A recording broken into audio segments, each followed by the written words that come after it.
Sneakerheads and hoarders are much more alike than you would ever like to admit. And I know this may not be a fun conversation, but you know what? Let's have it because we've already had the conversation on this channel. 4 to 5 pairs of sneakers a month is not normal. I don't knock you if that is your decision to do that. I just wanted to share in that video that it's not normal. And yes, we have pairs that are coming back left and right, so you could think this is a great time for sneakerheads. I also now understand that if you are an actual retailer or brand, the market isn't really that great for you. I may do a follow-up video on that later. We know that the resale market is struggling, but the actual sneaker market itself, if you're not on or HOKA, I think you could also be going through some difficult times right now. But for sneakerheads, we've been within this little niche, right? And it used to be an underground thing, and then it certainly exploded up and out. I mean, if you think back to even the 2015, 2016 era and the Kanye craze for Yeezy and Adidas, you still didn't have as many mainstream or just everyday run-of-the-mill casual consumers interested.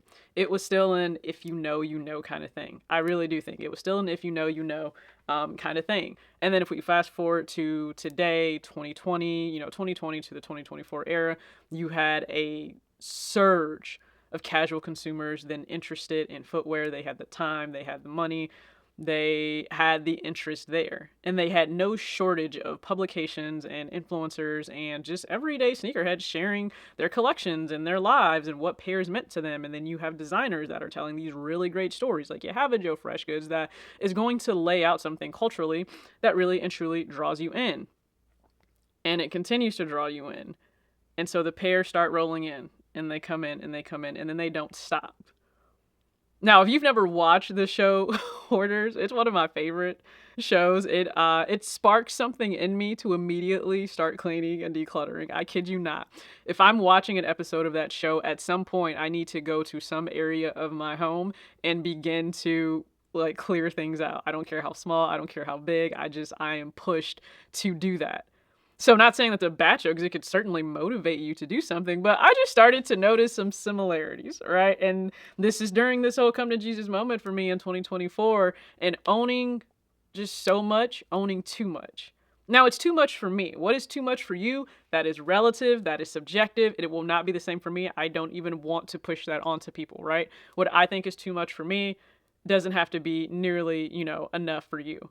I will eventually go over the numbers of where I started with my account in 2024, and then what I get down to at the end of the year, and then what is like that stretch goal for 2025, because as it stands right now, 2025, it's looking like a very low pickup year. My goal is 7 this year. I don't really want to go above 7. Some people have, reached out to ask me, hey, did you go after the Anthony Edwards one low, the mural, the pair that truly caught my eye in the promo that they did with Adidas? I did not. I've purchased 5. This isn't like all pairs added to the collection. I am blessed to have had some pairs provided to me or just gifted to me, but I'm at 5. I personally don't want to go above 7 that I'm paying for. So I am trying to be super intentional with the last 2 pickups. If I even get to 7, maybe I only stop at 6. That would be insane growth. Maybe I only stop at 6, as I'm still trying to clear out everything. But what is too much? And then I started to think about, okay, maybe how we go about it isn't the same, right? Because if you look at hoarders, it comes to a state where it can be unhealthy, it can be unsafe, it can be unsanitary. I don't think sneakerheads are really just in that level of it. I don't think it gets to that, right? We like nice displays. Even if you're not someone on camera, right? I'm on camera. Even if you're not someone on camera, you still likely, you like a nice display. You may want shelves, you may want containers. So I don't think we're venturing into that. Let me just be very clear right there. But the mindset behind some of it, it definitely can move past something that seems rational, right? And you've seen our family and friends have looked at us like, so is there going to be a point in which you don't do this anymore? Because they can see the space is finite. It's running out. They may even hear you say you want to do certain things and you can't afford to do those things. And the only thing they're seeing is dollar signs as you bring in pair after pair after pair. And they're like, no, you're more than capable of doing the things that you want to do. There are some people, unfortunately, where they're not doing the things that they really should be doing for their financial future, such as investing, such as saving. I would really hope that people start to get everything in order. Like, I'm not saying, I'm not the doom and gloom person that, oh my God, this economy is just going to tank. But I definitely don't believe when people are on TV saying everything is great, everything is fine. They said the same shit in 2008. It was not fine. It was not okay. And numbers are worse now than what they were then. So please, if you can buy shoes, I also hope that you are investing. I also hope that you are saving, because if life hits you straight in the face, like I said in my recent video, I don't want you to have to resort to credit cards, okay? With 23% average interest, that is devastating. That is terrible. I just don't want you to go through that. But when it comes to others looking around, I think they may see the similarities. So let's just talk about them, right? Because specifically, if you're looking at collecting, the definition for collecting is really display does not impede active living areas in your home. So a lot of us, it's organized. It looks great, right? It's aesthetic. So a lot of you can collect and it's not overflowing. I know some people may say, well, you're not really a sneakerhead if you don't have this amount of pairs, whatever. Somebody commented, and I really respected it, that you could have 4 pairs and still be one. Absolutely, because you could only choose to have 4 pairs in your rotation. Your appreciation for the culture, designers, tech, colorways, the stories, all of that, it could be vast. It could fill you up with excitement every day of your life. Doesn't mean you have to own a ton of pairs. It just doesn't. Now, when we shift over into what they like to think of as like level 1 hoarding, okay, and we're just going to stop there for this video. Level 1. Cabinets, closets, and storage are filled to the max. When I tell you that's where I got, okay, and again, I've said this before, I want it to have, like, you want certain things to be aesthetic, especially if you are a creator, right? So if you guys remember, I put together a wardrobe unit. It was in my living room. It had 2 different sides. It had a middle partition in which sneakers were displayed. I had jackets. I had a whole Fear of God lineup. I had sweats. I had everything there. My goal was to get that mostly gone in 2024. Like, by the fall, I wanted that cut down by a third. Which means I needed to reorganize. I needed to get rid of boxes that no longer just needed to be in my closet for pairs that I don't need to keep them for. I needed to rearrange things within my walk-in closet right here, which is exactly what I did. So right now, and I know I haven't filmed in my living room area in a very long time because it's just convenient to keep the setup here, but I was able to get that down. And I'm happy about that. I'm proud about that. I definitely want to, put some plants or something else, like big floor plants out there right now and some of the space. But I've been able to cut down on that because it felt overflowing. Clearly, everything isn't fitting in my closet. I have certain areas that are designated in other areas of my home where I'm able to have my sneakers set up. And again, it's organized, it's clean, it's great, but it was still overflowing. And I was like, this is not okay. I have to pull back on this. I will never be the person that gets a storage unit, okay, for sneakers. That is the American thing. I'm not venturing there. And I have close friends that have storage units for their shoes. I'm not venturing there. Also, you run into the risk of your shoes getting stolen. Like he did, and then people were trash individuals and they stole even some of my niece's shoes. Like, why are you stealing baby shoes? Why are you stealing shoes that are like a 6 and 7 C? Again, trash individuals. But the second thing, throwing things out or getting rid of them is difficult. How many of us have struggled with the reality of getting rid of sneakers? Like the actual thought of getting rid of them. Like for some of you, it makes you sick to your stomach. You just can't even fathom getting rid of certain sneakers. And I have sneakers that are very sentimental to me. One of my closest friends has collaborations, okay, with Adidas. So yes, I have very sentimental pairs for me, especially having been a part of those launches. Yeah, they're special. They definitely are. But there's still difficulty in getting rid of things that, like, you don't wear anymore. They're not serving a purpose anymore. Why exactly are you holding on to them? We go through these. So I think there certainly is a connection there between that mindset of it's difficult to detach. Also, it says, does an unreasonable amount of shopping for items that are not needed. When I tell you, this drugged me, okay? I was dragged 40 ways from Sunday when I read that. What have I said? Let's get away from the I need because these shoes are not a need. Another connection that was made here, I mean, just right on the money. If you've ever paid attention to the show, okay? Or if you've ever dealt with hoarding with an individual or family member or a friend, they get highly emotional and upset when you suggest you start to clean things out. And I myself could not be a could not be a hoarding therapist, right? Like they specialize in that. They are doing the Lord's work because my patience is not that. It's not that great. I would be ready to just like burn it all down to the ground, and that's not what you should do because you're also not helping that person work through the attachment and the irrational attachment again in need that they feel that they have for these things. So that would not be the job for TJ. Would not be the job for me. Right? But why do they get upset when you suggest cleaning or getting rid of stuff? I guess I could say, why do sneakerheads get upset when you suggest maybe they get rid of pairs in their closet, especially if they're not wearing them?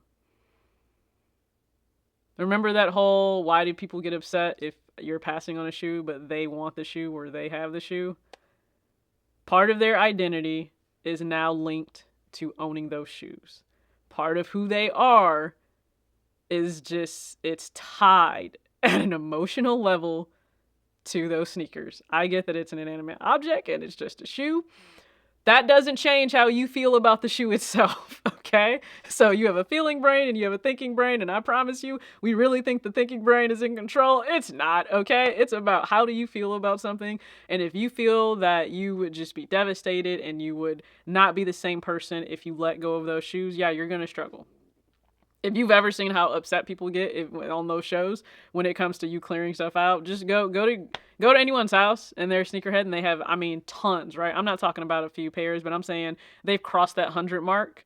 Have a discussion with them about maybe getting down to like 75 pairs, and you may they may tell you to get out. Now, some have reached this level where they're okay with the thought of getting rid of things. They are right there with you. I've had conversations with people where they're like, you know what? Having less feels like it's the better thing to do. And one of you commented, and I love the comment, and I may be paraphrasing, I'll try to throw it on the screen, but you need to have more to acknowledge or understand that less was better or less was more of the way to go. Yep. I've hit the highest threshold I've ever had for sneakers by the end of 2023. And I realized I have more than I ever thought that I would probably amass, in my childhood, loving sneakers. And having less is better. It really is. Like, having less is better. And I think this is the other thing, right? So in reading a few books, because I'm definitely trying to get my reading back up in 2024. So Ramit Sethi, he literally has the massively successful channel, I Will Teach You to Be Rich, on here, and Netflix specials, books, all of that. So in his book, he says, I don't have as many blank as so-and-so, right? So I'll put in here, I don't have as many sneakers as so-and-so, right? So it says humans are wired to compare themselves to others. The worse situation we're in, the more we look for others to reassure us that we're not really that bad, right? So if you see someone, right? Again, I've said this, I have friends where they have storage units, and I know friends and have people that they have vast collections, all right? I'm talking 300, 400 pairs of sneakers, and you may think, well, I'm not that bad, so I'm good. I'm in a really good place because I'm not that bad. I haven't reached that level. That doesn't really take away the state of things for yourself. Like this is the being real. If you still know that like it's probably way more than you should have, we will justify, well, it's okay because like I'm not as bad as so and so. Like, we go through a lot of mental gymnastics to justify all of this. I've been through it, all the gymnastics, okay? All of them. I'm no Biles or Childs, okay? Which I absolutely love those women, but we've gone through the mental gymnastics. The other thing, just because you have room on the card doesn't mean you have room in your budget, right? He's talking about a credit card. I've done a recent video on credit card debt that people can get into. Just because you have room in your space, that doesn't mean that you need to fill it with another pair. And that is the lesson that I'm taking away as I'm clearing things out, right? There are open spaces. I've spoken about, I love the open space that I see. It is now on me to not fill that space. Like, there's no point in doing a clear out and then just refilling it up like all again. Like, change behavior has to be there. That's why I said I don't have a goal of no more than 7 this year, 2025. Outside of Asia shoes, I don't know that I'm pressed for anything. I don't. Asia Wilson's, her A1s are expected to be $110. They've dropped the 4 colorways that are expected to roll out first, and then she'll have a whole apparel collection that goes with it. Super excited about that. Really want people to plan ahead for that as well, right? Just start now. A few dollars a month. Put it aside. You'll be good. Outside of the A1s, I'm not pressed about really anything. I think I saw like a teaser that maybe the Air Jordan 1 Low Chicago would come back out. That would be something that I would be interested in. But look at the shoes that I named versus everything we already know that's coming out in 2025. I've already shifted massively in 2024. I would love for that to continue in 2025. But please go ahead and comment your thoughts below. Have you ever even thought of yourself as a hoarder, right? Did you even know that there were levels to it, right? A lot of us do fall into that level 1 category of just not wanting to let things go. We get a little bit defensive. We start to run out of space. Everything is packed to the max. Do you feel like you're there? And then if you are there, have you taken some action to change it?